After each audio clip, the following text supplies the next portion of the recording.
Welcome to சகு சமையல் kitchen. இப்போ நான் உங்களுக்கு ஈஸியாக பூரண கொழுக்கட்டை எப்படி செய்கிறதுன்னு நான் செஞ்சு காட்ட போகிறேன். இதுக்கு தேவையான பொருட்கள் பூரணத்துக்கு ஃபஸ்ட்டு நான் சொல்லிடுறேன் உங்களுக்கு. வேர்க்கடலை பூரணமும் தேங்காய் பூரணமும் நாங்கள் இப்போ பண்ண போகிறோம். வேறு விநாயகர் சதுர்த்தி வருது, அதுக்கு நீங்கள் இதை அழகாக செஞ்சு சிம்பிளாக ஈஸியாகவும் செஞ்சிடலாம். 10 நிமிஷம் தான், சிம்பிளாக ஈஸியாக செஞ்சிடலாம். 2 பூரணம் நான் இப்போ பண்ண போகிறேன்.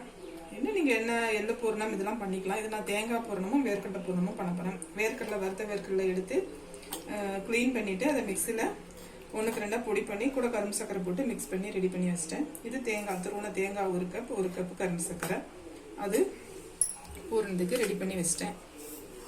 நெக்ஸ்ட்டு நம்ம மாவு ரெடி பண்ணலாம் வாங்க. மாவுக்கு அரிசி மாவு எடுத்திருக்கேன். அதுக்கு சுடுதண்ணி கொஞ்சம் அதில் எண்ணெய் ஊற்றி, தண்ணியில் எண்ணெய் ஊற்றி சூடு பண்ணிகிட்ருக்கேன். இந்த தண்ணியை ஊற்றி நான் இப்போ மாவு ரெடி பண்ண போகிறேன். பூரணத்துக்கு மாவு ரெடி பண்ண போகிறேன். உங்களுக்கு சுடுதண்ணியை கொஞ்சம் கொஞ்சமாக ஊற்றி கை பொறுக்கிற அளவுக்கு சூடு இருந்தால் போதும். அதை கொஞ்சம் கொஞ்சமாக ஊற்றி நம்ம நல்லா மிக்ஸ் பண்ணிட்டோன்னா, ஏன் சுடுதண்ணி ஊற்றுறோன்னா மாவு உங்களுக்கு நல்லா சாஃப்டாக இருக்கும். கொழுக்கட்டை நல்லா சாஃப்டாக இருக்கும் சாப்பிட்றதுக்கு. அதுக்கு தான் லைட்டாக சுடு தண்ணி ஊற்றுறோம்.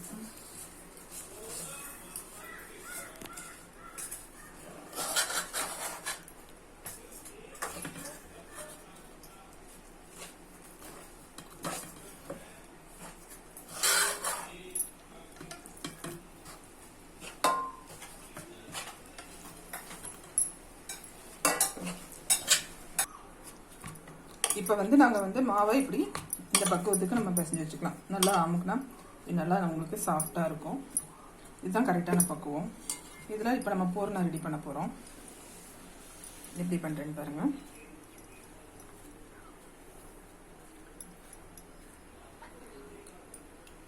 இப்படி உருண்டை பிடிச்சிட்டு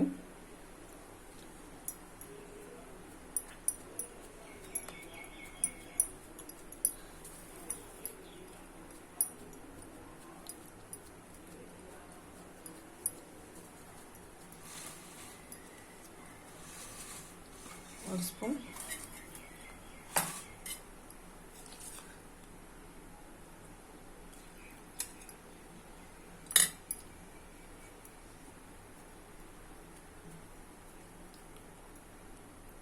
அவ்வளோதாங்க.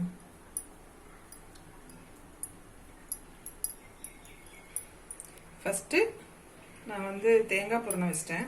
இப்போ நான் வேர்க்கடலை பூரணம் ஓகே போகிறேன்.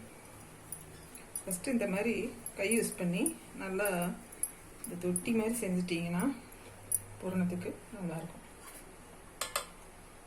வேர்க்கடலை பூரணம் 1 ஸ்பூன் வச்சுட்டு இதில் நீங்கள் நட்ஸு இந்த மாதிரி எதுனாலும் வச்சுக்கலாம்.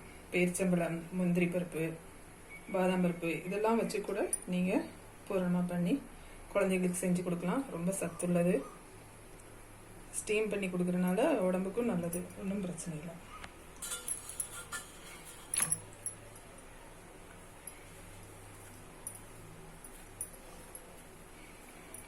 இந்த மாதிரி சரி, இப்போ ரெடி பண்ணிட்டோம்.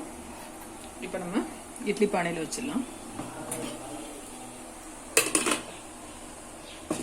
வச்சு ஒரு 10 நிமிஷம் இப்போ நம்ம திறந்து பார்க்கலாம். இந்த பதம் கரெக்டான பதங்க. இந்த மாதிரி பலபலன்னு இருக்கணும், அப்படின்னா வெந்துருச்சுன்னு அர்த்தம். ஓகேங்களா? இப்போ எடுத்து நம்ம பரிமாறலாம்.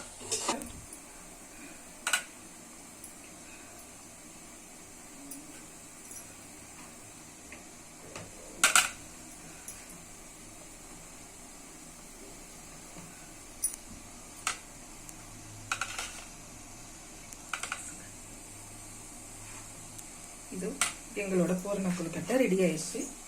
இப்போ இருங்க, நான் உங்களுக்கு ஓப்பன் பண்ணி காட்டுறேன். சூடாக இருக்கு.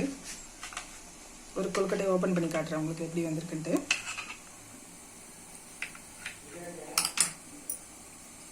இங்கே பாருங்க, இந்த மாதிரி அழகா செம டேஸ்டியாக வரும். தேங்க்யூ. எங்கள் வீடியோ பிடிச்சிருந்ததுன்னா லைக் பண்ணுங்கள், சப்ஸ்கிரைப் பண்ணுங்கள், மறக்காமல் பெல் பட்டனை கிளிக் பண்ணுங்கள்.